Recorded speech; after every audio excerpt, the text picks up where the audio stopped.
Welcome to SAS, a podcast where science meets spirituality with a little bit of sass, your guide to awakening with a twist. I'm Katie Kovaleski, your host, and I look forward to helping you on your awakening journey. I've been a marriage and family therapist for almost 11 years and have been specializing in holistic self-care tools for the last 5. I found that healing and growth are optimized when mind, body, and spirit tools are combined with cognitive behavior and solution-focused therapeutic techniques, creating sustainable change that can be easy and fun. All of our podcasts discuss science and spirituality and really talk about tools and topics that are imperative to the human awakening experience. We look forward to meeting you wherever you are, and welcome to SAS.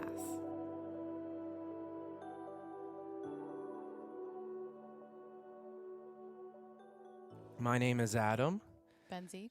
Benzie. We probably should talk about maybe that origin story on how we became Coco and Benzie. But Today I'm Coco for this episode's purposes, and this is Benzie. well, if you notice, I call you Katie a lot now. You're healing. I've healed. Yeah. So when we first met at, what was the place called? Caddyshank. Yeah. Caddyshanks. That's right. It was in Yes. Baldwin Park. He was sitting by his lonesome at the bar, and I was in the market for a new man best friend. Yeah. I feel like it was more of a bigger story for me because I think you were just out hanging out. Yeah. But for me, I feel like that was a big part of my origin story was when I was in Baldwin Park. That was like right before I got evicted. And I just broke up with a girl and I was by myself and somebody was throwing a perfect game on baseball. So I didn't have cable at my apartment in Baldwin Park and I really wanted to see it, but I didn't have anybody to go see it with. And I was like, that was one time where I was just like, fuck this. I'm going to go by myself. And I like got up the courage to go to the bar by myself. I sat down and you were right next to me. And then the rest is history. Yeah. I think you said, or I might have said, or you said, are we going to be best friends? And Yeah. we've And been we were. friends ever since. Yeah. We just sat at a bar together. And then I told him my name, and he was like, I can't call you that. Yes, because my ex-girlfriends had a bad That's bad plural. lineup Plural. of Katies. Yeah. So that's where I said, nope, that's not your name. I'm going to call you Coco. And then you're going to call me. You called me Benzie. My last name's Bennett. Yeah. And we've been calling each other Coco and Benzie. Yeah. And I feel like where we were in that moment, we're very different people Oh, man. now. 'Cause Just like the evolution. I don't even know. That was like 5 years, It was like 7 7. years ago. Doesn't it feel weird that That was, we were completely different. We were struggling with a lot of different things. totally different? I think we were partying a lot. We were just, He like says it quietly. we We were partying.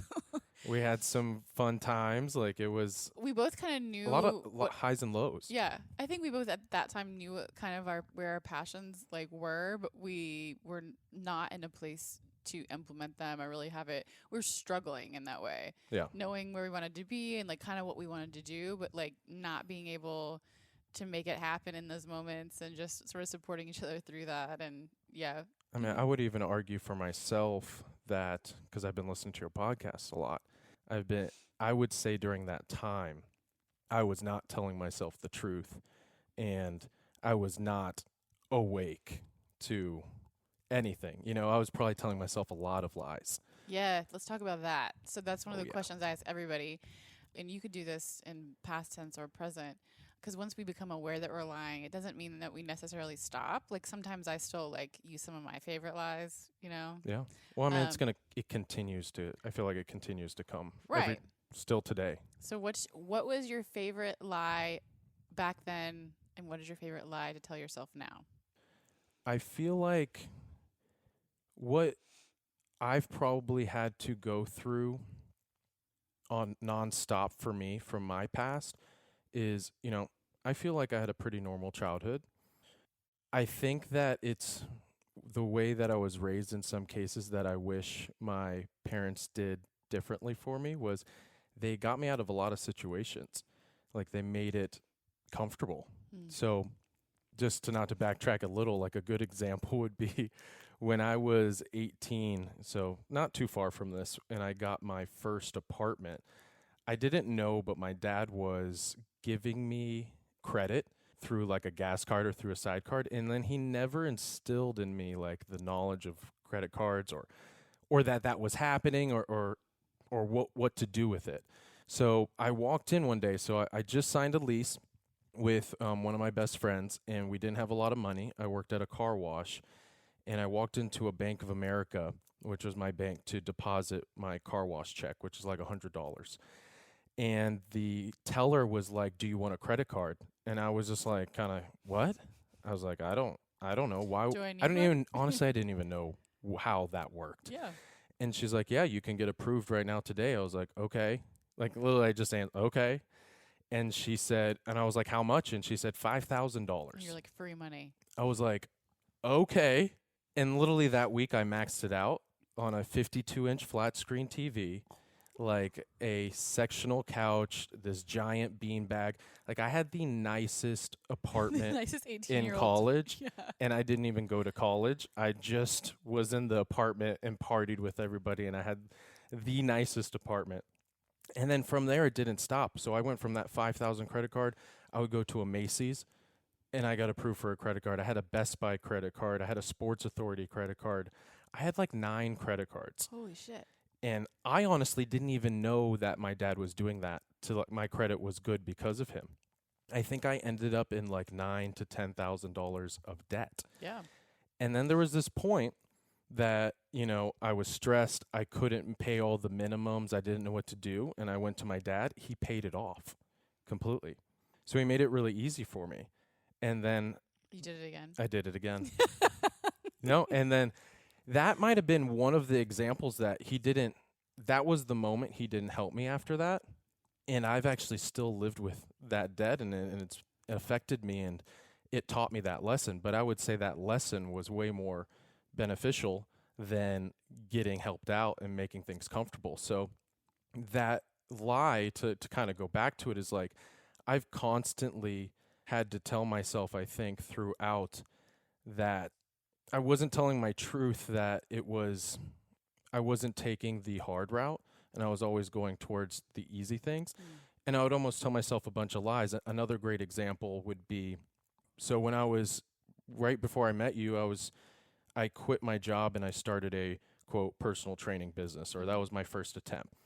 I did nothing to kind of make that grow, but I felt like I was entitled to things, and like I should get everything I want because it's super cool. And I had that ego, like I knew what I was doing. I've been experienced. I've been doing this for already 5-6 years. I got certified when I was 18.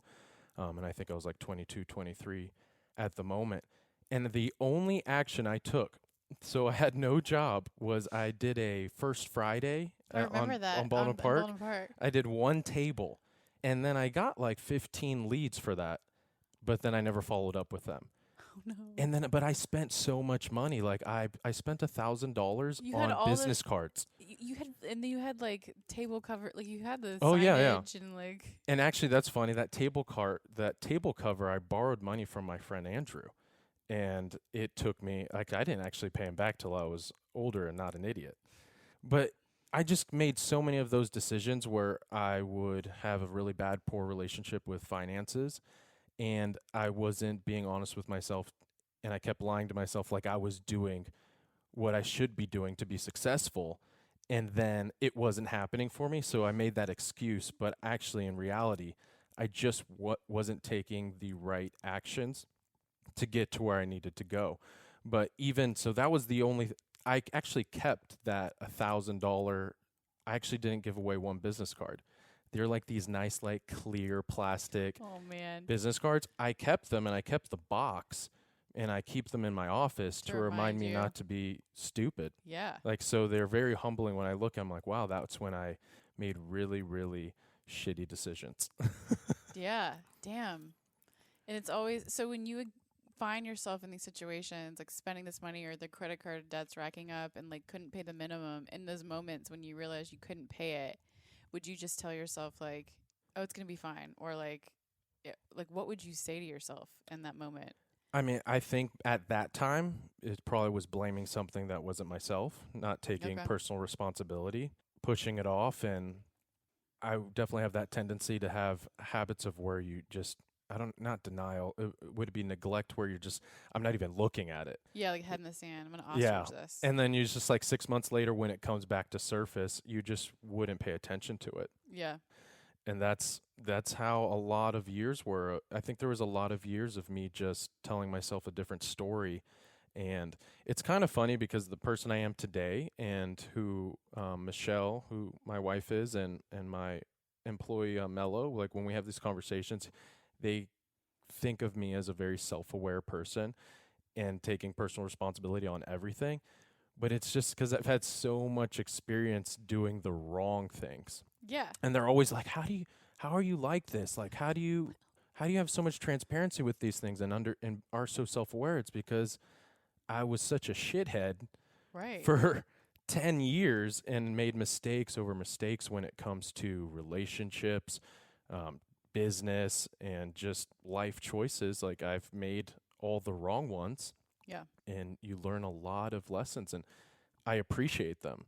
So Yep. it wasn't, I never appreciated getting helped out of the debt or getting helped out in those situations. I really wish in retrospect that I suffered at that time and I went through it because I could have gotten to where I am right now, maybe faster. Maybe, or maybe Yeah. not. Maybe you just would have like gone even deeper into the hole. You know. Yeah, I mean, you got there pretty quickly, but I think that part, that's like the awakening story, right? You become like uniquely equipped to help people who display those same behaviors because it's an entirely different experience when you actually know what it feels like. So when you know what it feels like to lie to yourself and bullshit yourself and dig a deep hole and then have to take accountability for it, it's much different than never having had those experiences, but maybe studying the concept of them and then trying to help people. So I find the people that are best equipped, yeah, I believe this. People that are best equipped to help others and to serve them in that way have actually walked in that mud yeah. before. Who's definitely taken action to it and not read. Right, or Like, just we probably studied dive it. into this when we get into the fitness stuff, like, and not just somebody who knows the information, Right, but has never, say, worked with a client right. or experienced it in that way. And it's a complete different ballgame when you've been doing it for 10 years and you've worked with multiple people or you have walked that path.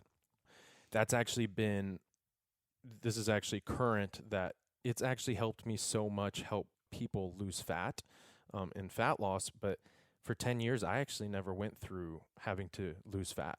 So it wasn't until these last couple of years where I started to gain weight and I actually had to put myself in a like a fat loss and lose weight and go into a calorie deficit. That just made me become a better trainer. I was able to still apply the information and know how to do it, but I've have such a deeper understanding now actually going through it. And us three at Shift at the personal training studio that I built, me and my wife built, I would have not been able to apply that as much if I didn't go through it. And we talk about it all the time because they are also kind of on different journeys trying to build muscle and lose fat. And the more that they do it themselves, they're able to apply to our clients. Yeah, 100%. And I think that's where, when we can turn the struggles we've had into our purpose and apply it, it makes such a huge difference. But I think anybody in the helping field, I mean, even in like my own journey, like I studied anxiety and like panic attacks and all those things in grad school, and I had a conceptual understanding, right? I'm equipped to help people with this. But actually going through it myself was like the most humbling experience because it feels totally different when you're in it than it does conceptually when you think about it. And it makes you much better equipped to help people in the same situation. And obviously, we don't want to have to walk through every fire, but the areas that I'm more equipped to help people in is because I had to suffer through them myself. And then it's like, okay, And I remember know. like when I was 18, I decided I was kind of go against the grain, and instead of going to like 4-year college, I wanted to just be a trainer, and I got certified early and got right into work. Where a lot of my friends, spent those 4 years and got degrees, and even people becoming trainers were in school. But the time that, 4 or 5 years in, I already had 4 or 5 years of experience of working with people. I've seen so many times of people just coming out of college where it's kind of like that's still your first day, that you've had 4 years, you have all the book smart experience, but now you have to dealing with humans is a completely, and you could attest to this, it's all, as a personal trainer, all human behavior. Yep. And it's going to take experience of dealing with multiple individuals, and it's still always trial and error with every single person. You can't learn that through a book, and you're not going to learn that through in school for 4 years. You need that experience to get thrown in and fail and succeed, and learn the ways in that way. Yeah. And that's what I always, and it's interesting because working with humans, we both work with humans, and the parallels are there, but it's the same struggle, right? So, like, I find with a lot of my clients, concept is much different than application. So it's like they feel equipped, they know what to do, and then it's like not applying, not applying. The application, people spend so much time in trying to understand what to do and gain that knowledge, but it's useless without application. And the application step is a completely different beast. And that's where you're going to meet parts of yourself that you've never met before and that you might not be a fan of. And it's like, wait a second, why is it so difficult for me to actually do this? I know what I'm supposed to do. That's my favorite word, application. Oh. Yeah, and that's where Shift really comes from with our personal training studio, but we always talk about context and application, and it's something that's missing in the fitness industry, in the approach and all the information that people get. It usually has nothing to do with context, which would be individualized to them and what they're doing. And then application, what is going to be the best thing that they're going to adhere to, sustain, and what's going to be most effective for them. If you just open up Facebook, open up Instagram, or look at any advertisement down the street for a group class, nothing is addressing those two things. They're just kind of throwing a gimmick, or they're just telling you what you need, and they don't even know you. So it is definitely a battle for me to kind of pierce that market. Because I'm telling you, I would say 100% of people that walk into our studio, we take them through an application process, and we ask them these questions to kind of pre-qualify them. And there is not one person that hasn't done a fad diet, hasn't lost 20 to 30 pounds, and then gained it back, or have done some kind of calorie burning, torching boot camp. So it's kind of weird. It's kind of like unplugging from the Matrix, because before we meet them, it's like they're all the same person.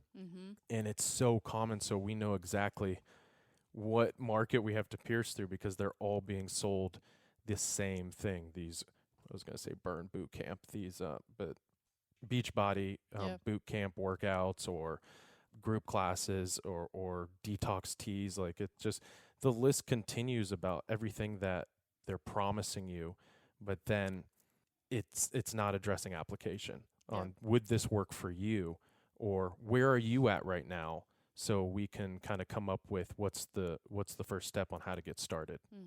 Or make it sustainable. Yeah, and you can't, if you don't address like where you're at, and when it comes to the context, and that comes with, self-awareness, of building self-awareness for that client, and you answer those questions of like, okay, well, is the keto diet for me? And instead of asking questions like, okay, well, why do you think it's going to be for you? What are your goals to do it? And just asking questions, instead of going towards, oh no, keto diet's bad, or oh no, it's great because my friend Stacy lost 30 pounds on it. Right. People are so quick to give an answer instead of ask questions that build context to create, okay, now I know this is what she wants to do. This is what she's done in the past, or he, and then this is how we can apply it, and then answering, would they do it? If I know, say, tracking calories is really effective, especially really effective for me, and really effective for most people that I work with, that doesn't mean that it's going to be effective for them. So it's like you have to ask that question, like, are they going to adhere to it? If they're not, then tracking calories isn't effective for them. It could be a different way. And I think in the fitness industry, we just get so religious about what works and doesn't work. And then you get really passionate about defending that versus, everybody's different. There are these principles that really you can't argue. and I think most people would agree with. But other than that, you have to go by what works for that person and what they're going to sustain and actually do. Yeah. And I think that can be applied to sort of anything. I think people are conditioned to want a quick fix, and it's like they show up and are like, fix me, make me better, make me thinner, whatever, I'll do whatever, instead of really looking at what landed them in that position that they're in to begin with.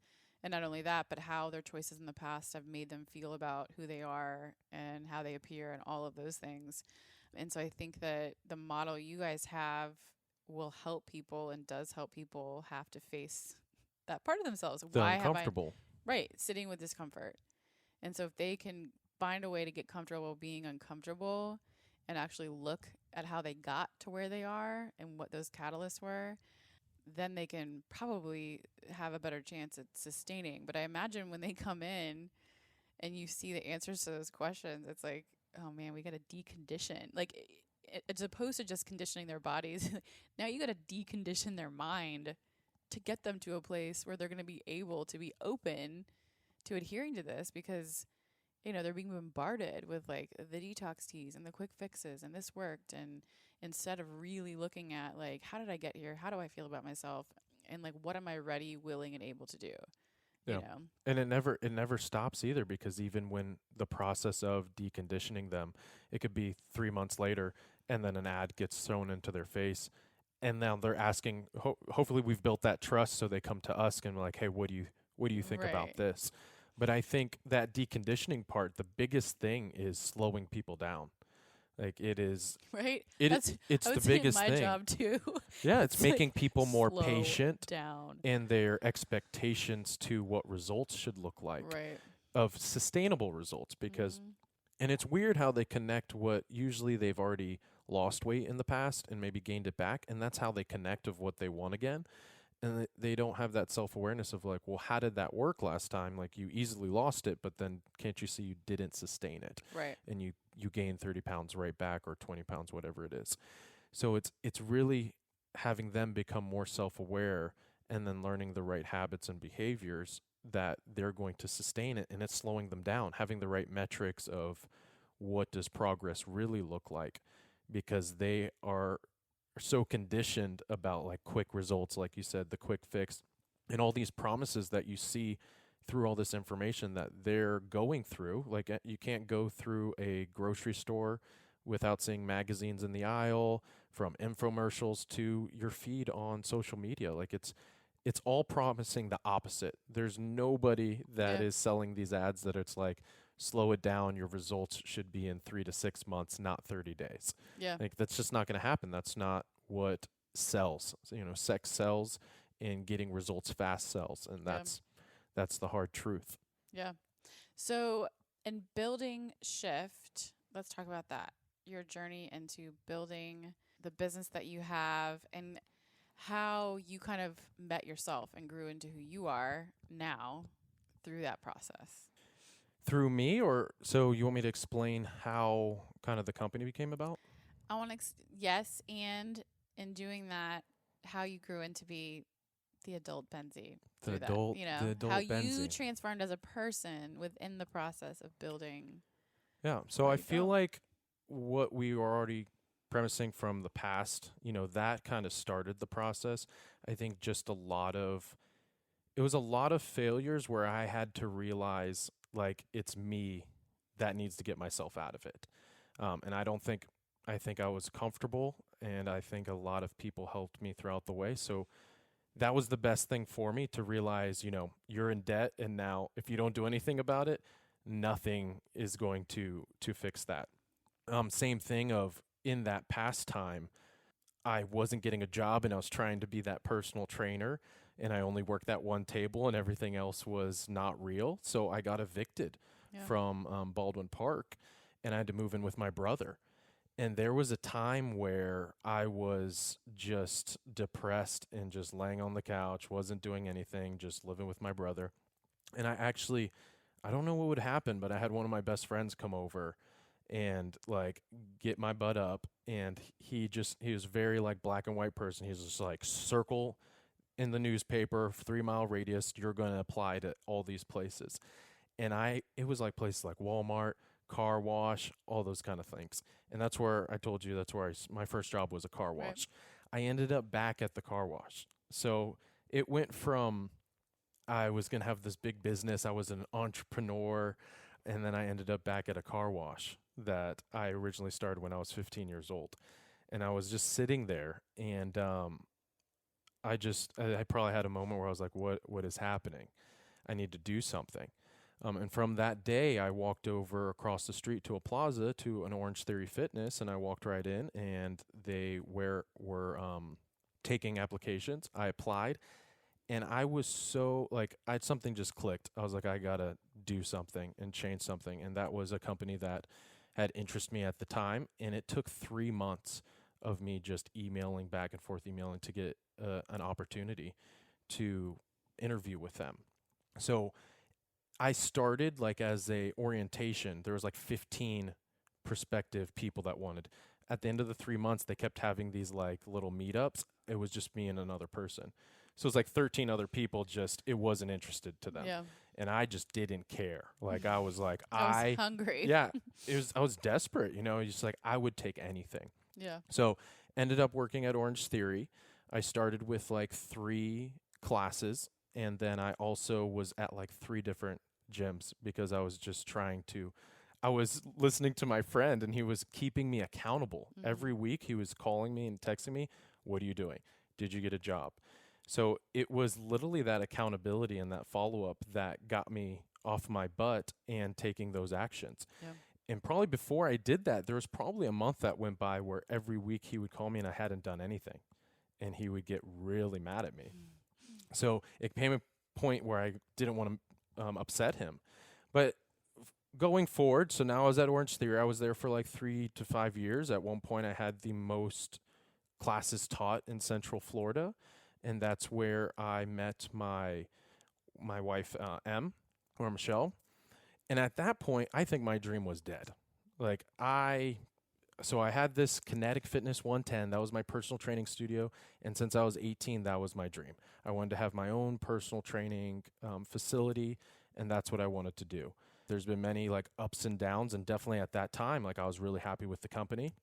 I think I was good. I got paid well. They took care of me. And then I decided that like I wasn't even thinking of that. I felt like at one point it would come back and start itching again. Well, you were like a little bit of like a celebrity there for a while. I feel like. Yeah, no, I loved I feel it. like I couldn't go anywhere without somebody record. I don't know. Like, No, I was there a fun. long time. I was really loyal to them, and I was kind of caught in that like echo chamber, right? And it's just they just treated me well, and it was really exciting, and so that's where I was.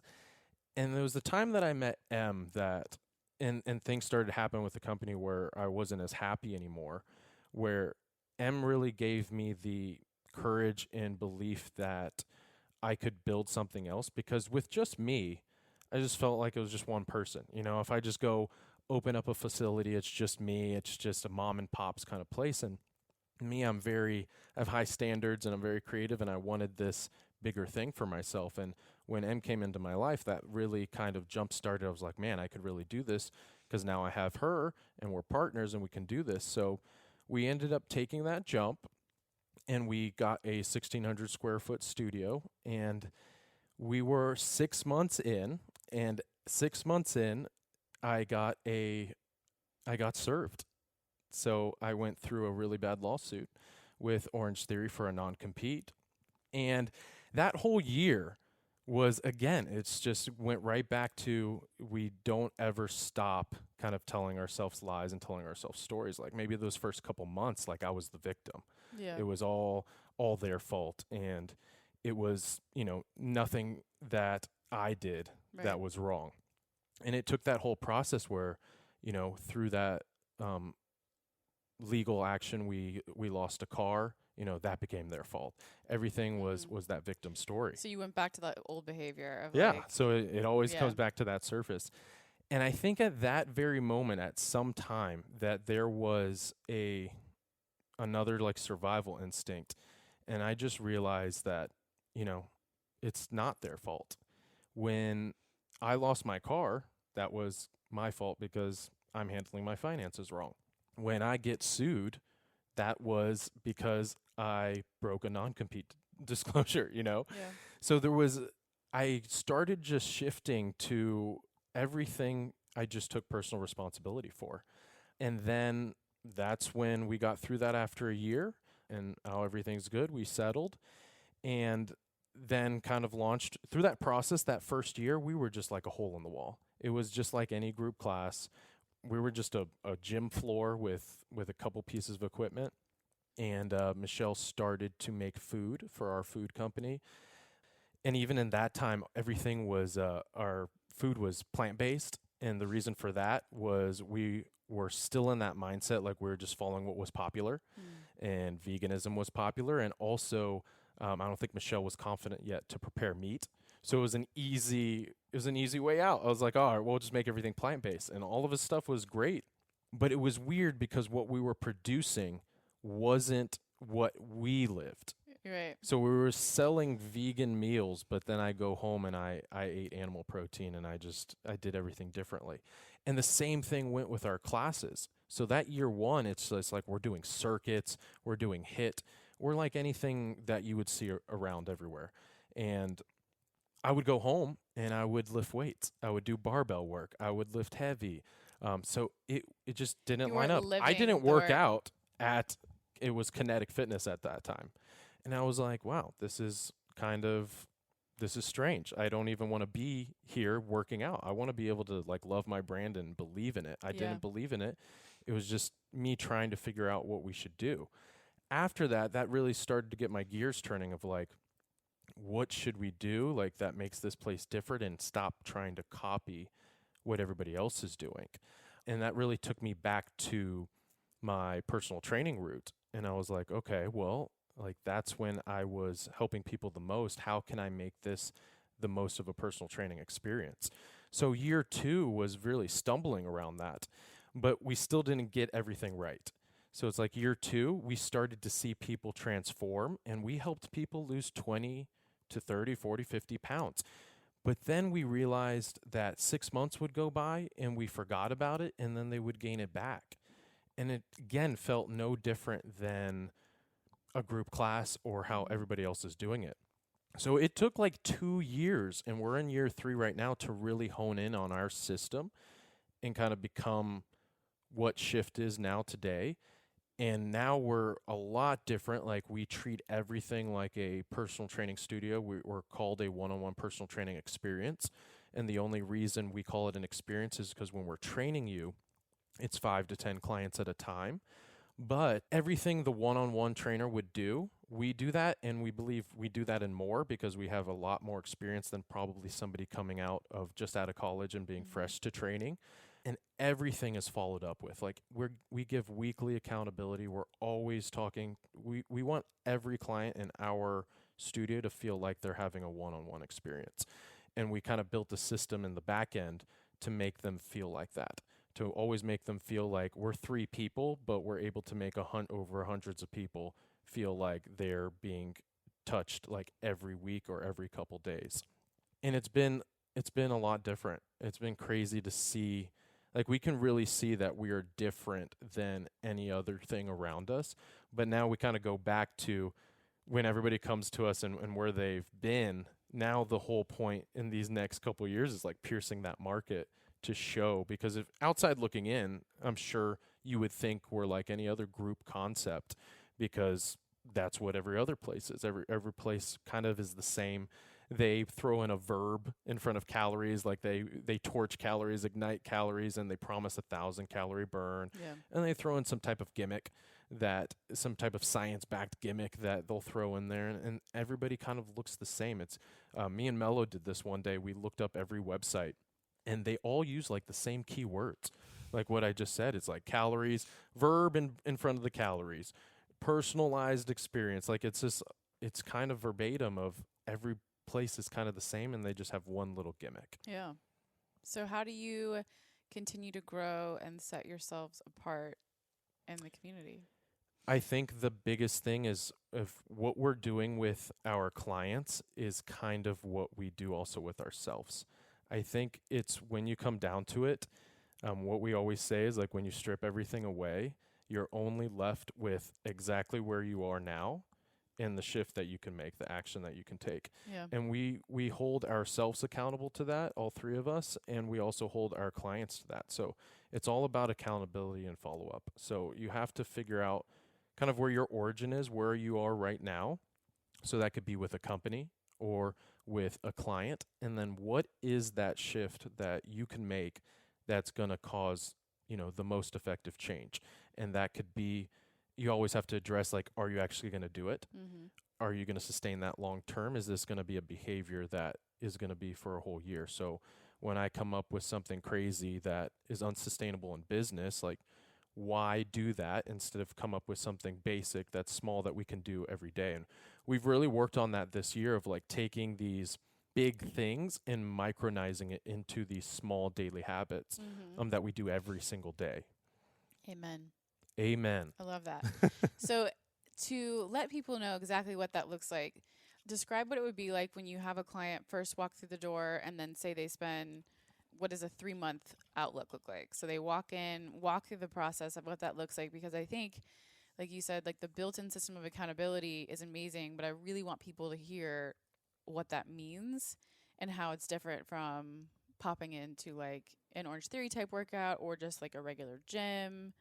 Like, what does the experience look like for a new person to walk in your door if they wanted like the whole shebang? Yeah. Man, this is going to go down a long road. So 3 hours later. to even start, like, SHIFT is an acronym. So, and it actually really has to do with the stages of where people are. So the first part of S is self-awareness. So it's like that's our first thing, is building somebody's origin story. So we have to learn what you've been doing to understand what actions we need to take.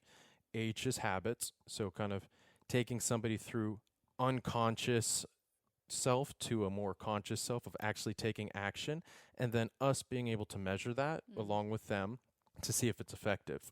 I is individual variance, because in somebody's fitness program, you have to address two things: the psychological, things that they enjoy, because if they don't enjoy it, they're not going to come in.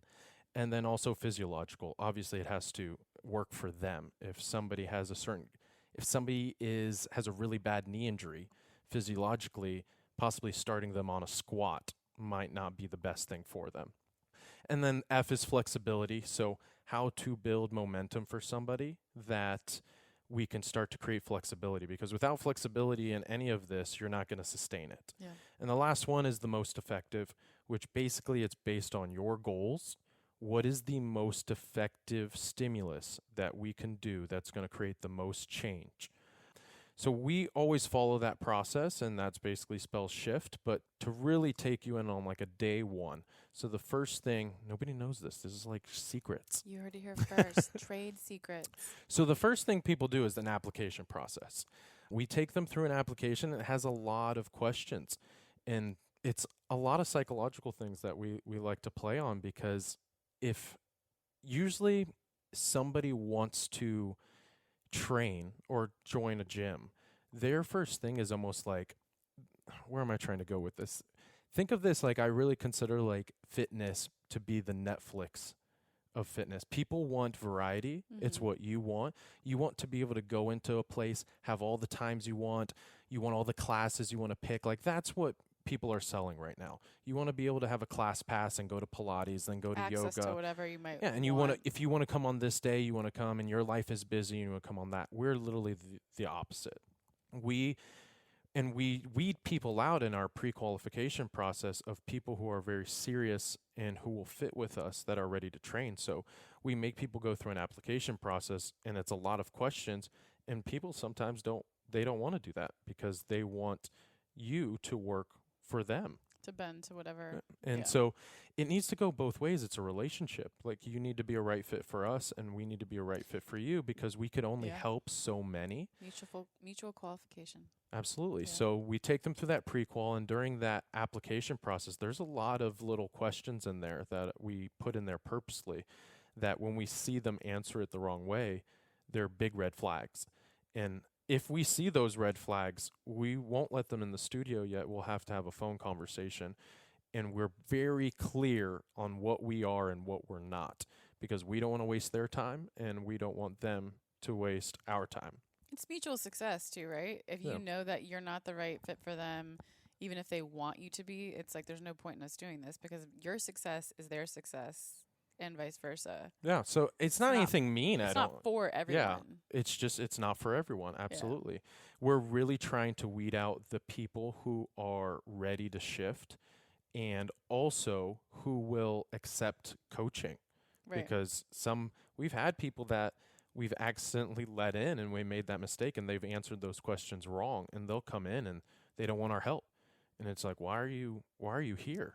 Yeah. And they get weeded out quickly. It's kind of interesting. The ones who answer certain questions wrong, they're just usually not a right fit for us.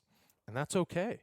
And we're not against that. It's just we're here to help as many people as possible.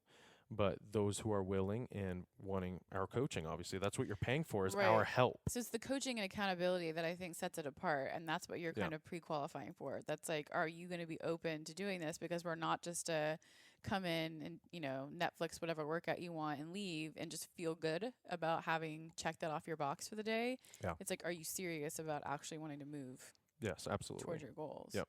So then after they go through that, we would set them up for their day one.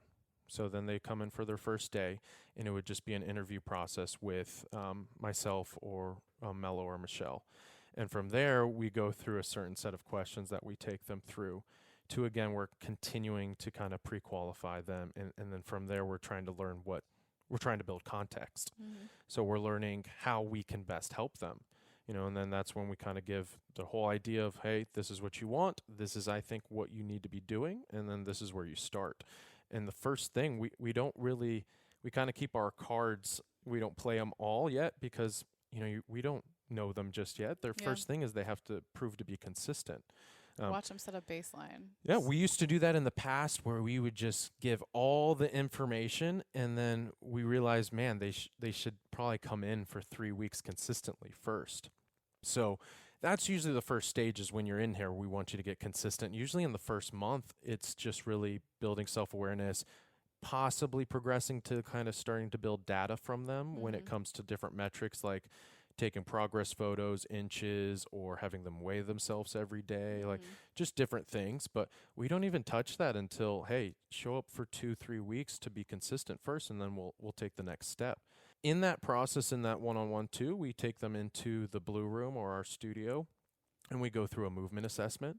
So from that movement assessment, our workout's really different versus to compare, like if you took to a group class and they said, hey, we're all doing a squat, like everybody would be doing the same squat. And then if you maybe had an option, you would tell them the modifications if you couldn't do a squat.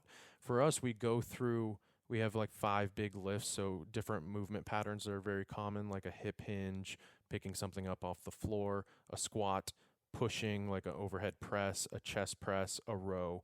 And we find which one is best for them based on their movement assessment. Cool. So during the workout, when we say, for example, hey, you're on your squat, everybody will know what they're doing, but you'll have somebody doing like a barbell squat versus somebody who's never exercised before doing a sit-down squat with body weight. So that allows different fitness levels, or when you're at different places, to be in different places in the workout. And then you either progress or go back. It's kind of a spectrum based on what your goal is. So we kind of listen to what you want to achieve and then what are the best movements and rep ranges and intensities for that. So the workout becomes pretty customizable for the person. So you keep track of how they're moving through those workouts and then shift it, pun intended, accordingly after a certain amount of time has passed. So you check in and... It'll all depend. So you want to think that, so the goal is then, in this, we like to say in 110 days, you would have, say, quote unquote, shifted, or not even maybe body composition, but definitely in 103 months or 15 weeks, you could definitely have amazing body composition changes. But our main focus is that in 15 weeks, you build the awareness of yourself and understanding of what shifts work for you that you can sustain forever. We almost want to, one, build a billboard of somebody who can walk around and really show that shift worked for them, and so they can grow and we can find others. And the other thing is I kind of want to build people that can leave. And that's kind of weird to say, but I've done that many times. Like, and that was maybe our year 1, year 2 mistake where people would lose 30 pounds and then they would leave and they would come back and be 40 pounds up. I want to train people that to not need me. That's the main focus, is self-efficacy. I want them to be able to motivate themselves, have their own discipline, and be consistent without us. They shouldn't have to focus on just motivation from a trainer or a coach. So I'm building people to become self-efficacy of themselves. Yeah. So those are the two big focuses in those 110 days of where they don't need me, or maybe need me for the basic foundational stuff, because fitness is like there's a lot of layers to go back, and you can now get even more advanced after that. But just really have that foundation where it's like, man, if you left for 6 months, you would have the tools to where if you came back, you'd be in that same spot or even better. So that's the biggest focus in those 110 days. And then the main focus throughout that process is, we call them, so our clients are called shift heads. We call this shift head coaching. And really it's just all about finding out where you are right now, and then what is the best shift for you. And then from there, keeping them accountable and follow up. Mm-hmm. Did you do it?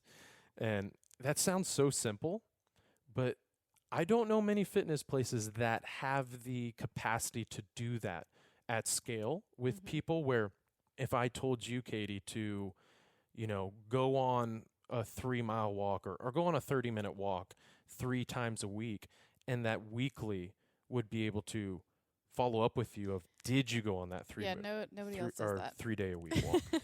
And it's so simple, but it's super effective. And we did this survey a couple years ago, and 90% of people were asked, like, what are you looking for?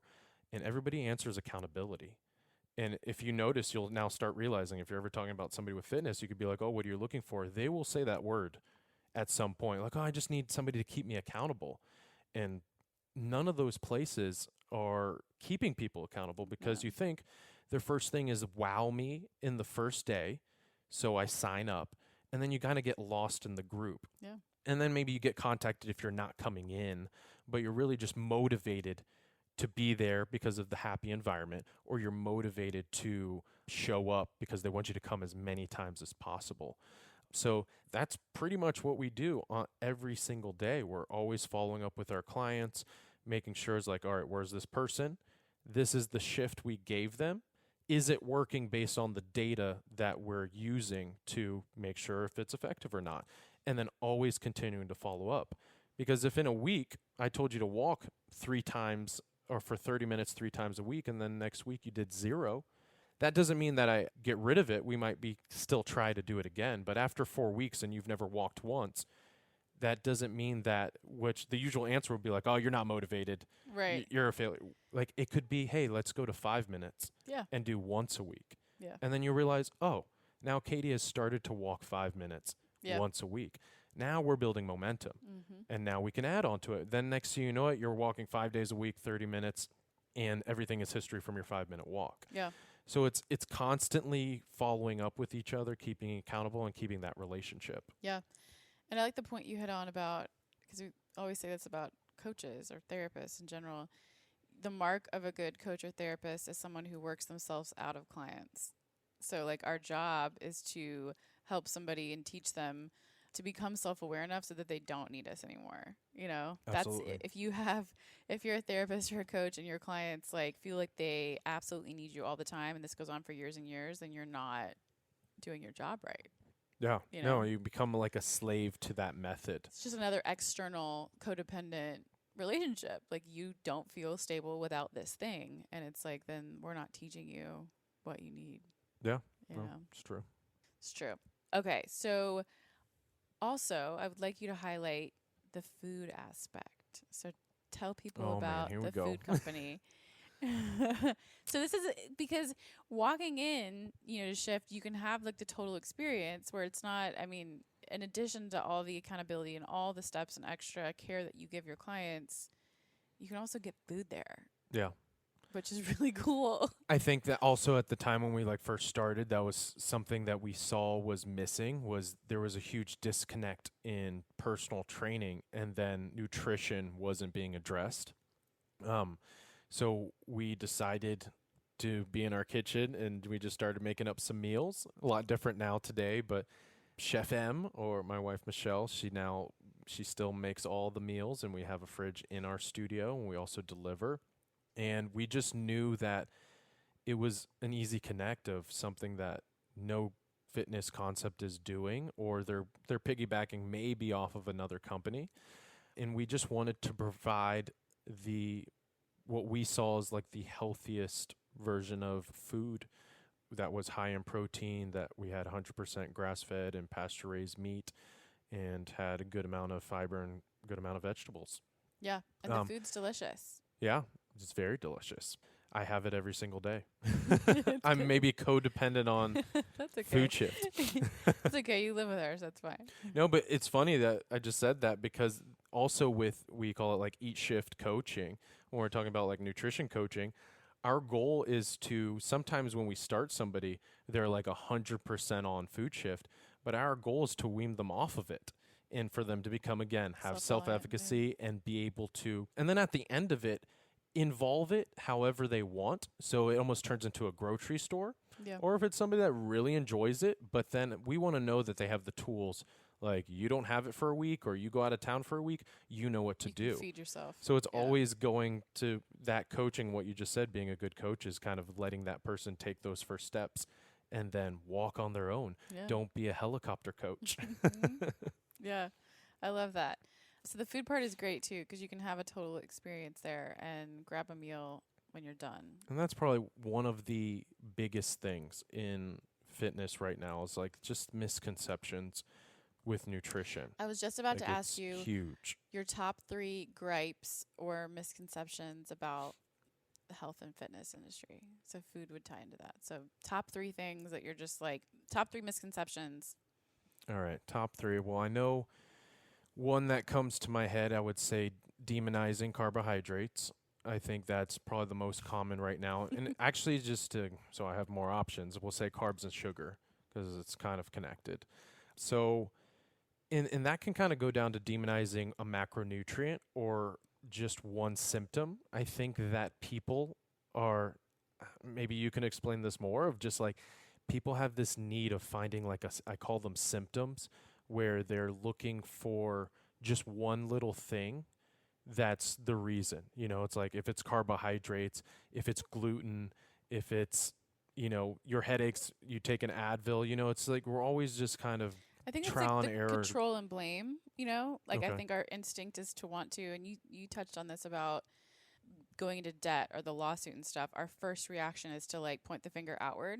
Yeah. This is what happened. This is who to blame. It can't be us. And it gives us a sense of control. Well, if I know what's to blame, I know a place to start to build a plan around it.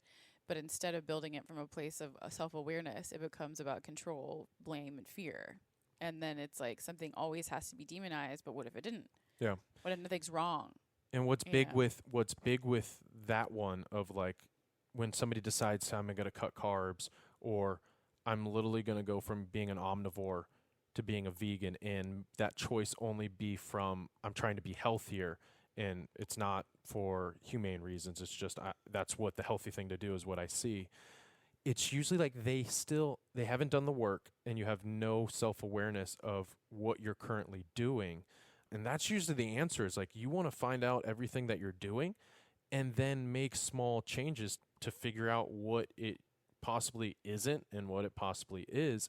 But instead we go towards these like gimmicks of like, oh, I can do that and try it. Yeah. And usually we do multiple, and then you really couldn't put a finger on which one actually worked. And then you kind of get stuck in those patterns, and you can't get away from it. So that's definitely number one, is one of the misconceptions I see, is just cutting things out, being restrictive in that way. Number 2, I think sending the wrong signal to your body and what you're trying to achieve. And to make that a little simpler, is just like, everybody's focused on burning a lot of calories. And that's what everybody is promoting too. Like, this burns 500, this burns 1,000. People have their Apple Watches. They're obsessing over how many calories that they're burning.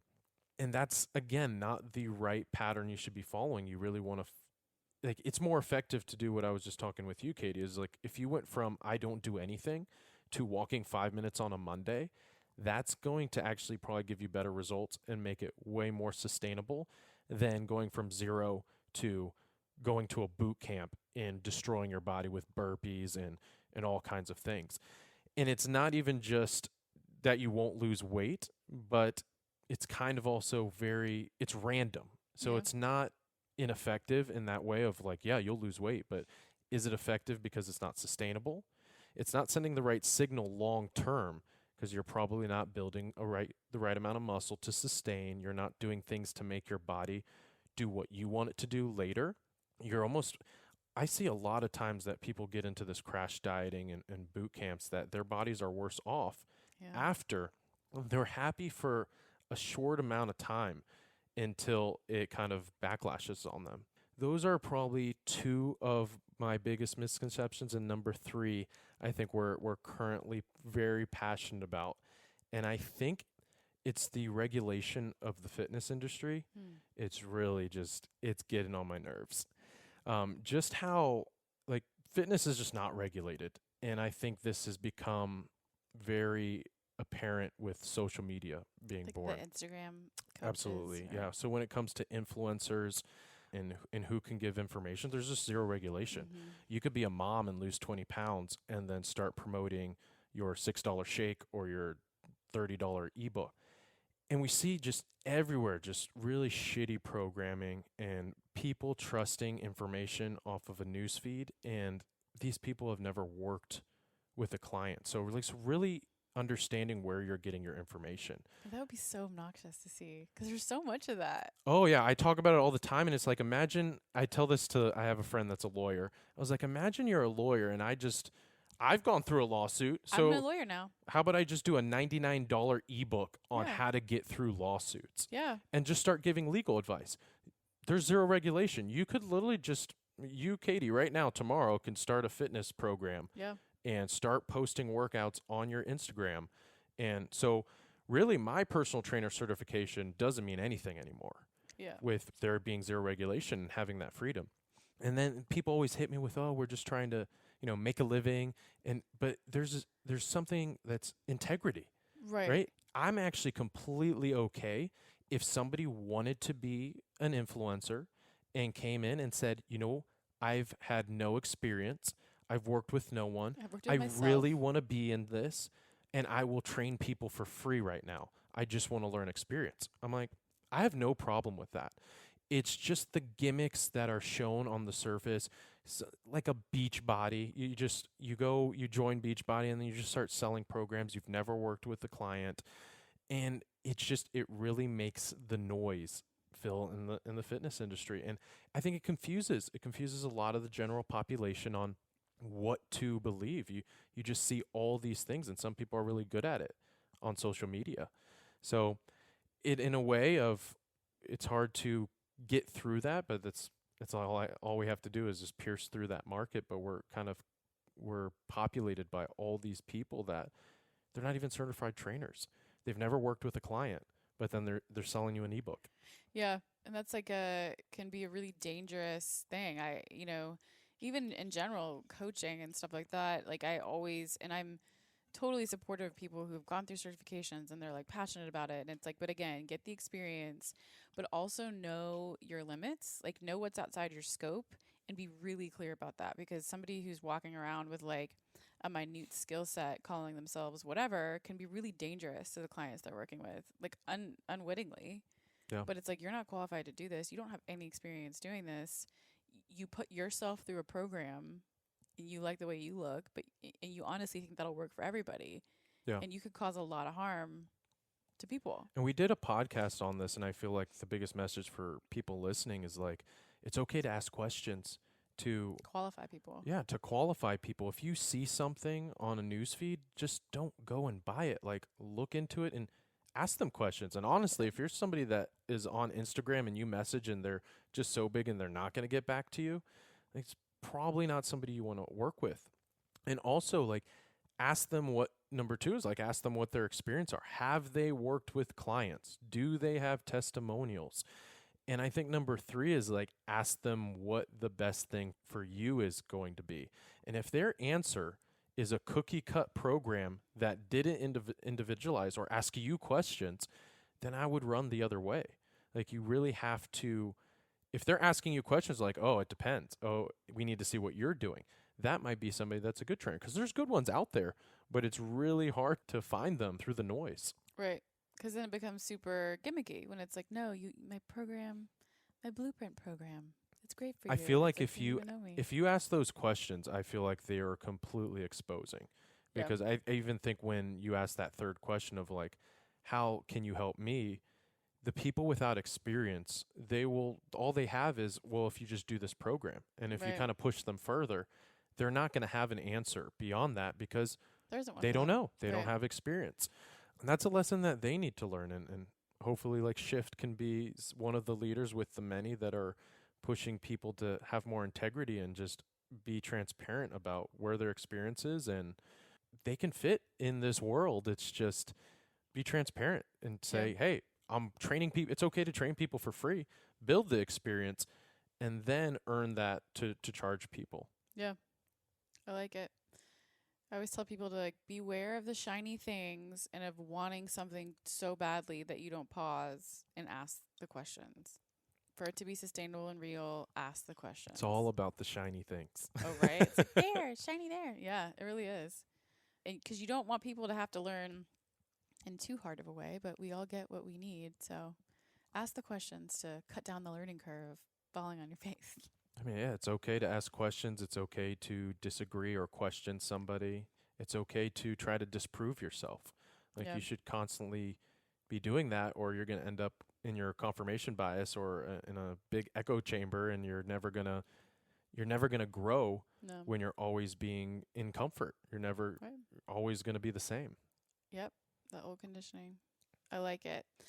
All right. So my last two questions. What's one thing, if you could go back in time and talk to yourself from 10 years ago, what's one thing you would tell him? Oh, man. 10 years ago, that was like when I was the biggest shithead. If you're like, you got 15 seconds with Adam from a decade ago and you pop back in, you're like, look, man. You know, it's kind of where we just said before when we were talking, because you said, you don't know what would have happened. I feel like I wouldn't change much, because I feel like everything that I've done has gotten me to right where I want to be right now. And that goes for all the bad things that have happened. I don't think I would even have spoken to him. I like it. You looked in the window. I was thinking you would just tell him, look, whatever happens, just know that it's going to end up okay. So, but I got to go. Yeah, maybe if there's something I could tell to accelerate to a thought process of being more self-aware, or Yeah. going towards more of the uncomfortable, or taking more actions. But But he probably I wouldn't have feel listened. like that I've seen too many time traveling movies. Butterfly effect. I don't want to mess with this. I don't think I would tell him anything. If I had to say, I would just say stay the course, man. Like, just That's actually like keep going. Yeah. If there was a right answer in this, that's the one. No. Because I think often when people still look back with regret, they wish something had been different, which means they're not accepting of where they're at. There's still blame there. Oh, Yeah. if only this had been different. So that's actually like, if there was a right answer to that question. I just won. And now I can never ask it again, because anybody else that listens to it would be like, I already know. But it's a good test Yeah, to see if you're settled and grounded in where you are. I guess that is accepting where you're accepting, at, because and taking hey, accountability. to be for honest, it. like, when I first met you, like, I wouldn't even call you Katie. That gave me a bad taste. Yeah. Doesn't bother me anymore. And Yeah. actually, to this day, like, we didn't even get into those kind of things like relationship stuff, but my outlook on that, like, I appreciate it. I'm actually like, it gives me gratitude of everything that's bad that's happened to me. I'm actually more positive about it than the good. I don't remember any of the good stuff, all the positive stuff. Right. All those things led me to grow. So I wouldn't not want them to happen. Michelle says that all the time, like, she feels bad about all those things that I'm like, no, they made me into who I am today. Like, I wouldn't be with you. Right.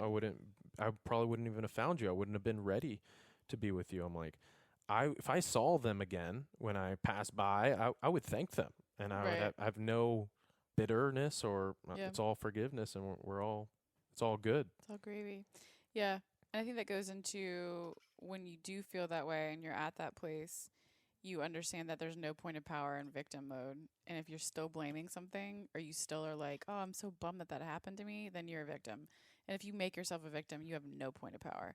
So that's like the ultimate healing is being able to reflect on those things, have gratitude for them, have shifted them into being for a purpose, and have grown that into something else. So good answer. Here we go. What's the last one? Okay. Fill in the blank for the Oh sentence. man. This is always good. People are like, what?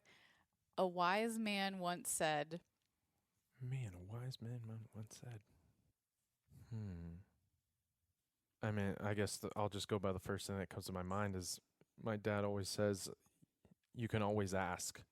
What's the worst? They'll say no. I like that. He doesn't even know that this is a thing. He said this to me when I was like 13 in an elevator. But So I great. remember it. It's just like, and I've always had that in my head. Like, oh man, I could always ask. What's the worst that can happen? They say no. That's so great. No, And he has no idea that that resonated with you. Like no, that. not a clue. Oh, he would love that. That's like for the parents out there. Like, keep, spitting out those little words of wisdom because you don't know which one will stick. Yeah, and it's so true too. It makes yeah. gives you more confidence to be like, what is it going to hurt to be open and talk and ask questions? What's the worst that can happen? Right. It's You great can advice. always ask. That is great advice.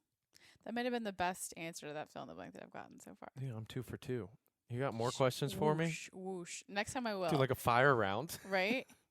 And so the next time we meet, we can get into, and maybe that's when we'll bring Michelle on too. We'll talk about relationships and working with spouses and partners. Oh, and that will be a good one. Yes. Yeah. And growing businesses while you're growing relationships and balance, work-life balance and boundaries and funsies. Yeah, we got to get like the whole Shift Talk crew in here too and get mellow. We'll get the whole crew. I like it. Well, thanks, Benzie. This is fun and very informative.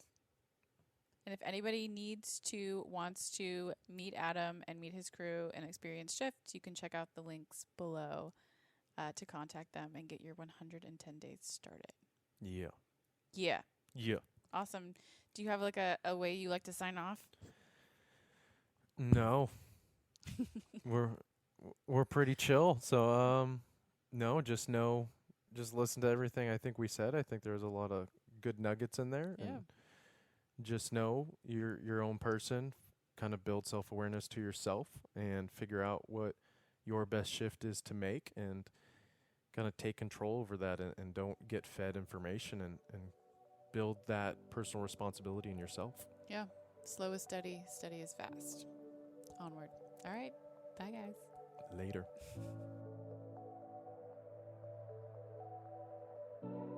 I'm Katie Kovaleski, and you've been listening to the SAS Podcast, where science meets spirituality with a sassy twist. You can follow the SAS Podcast through Instagram, Facebook, and our website using the links in the show notes. If you haven't yet, go to Apple Podcasts, Spotify, or YouTube and subscribe. If you enjoyed today's episode, please leave a review. If you would like to continue this conversation, visit our blog to join in on the deep dive for this episode where we explore this topic in more detail. Join me next week for another sassy conversation.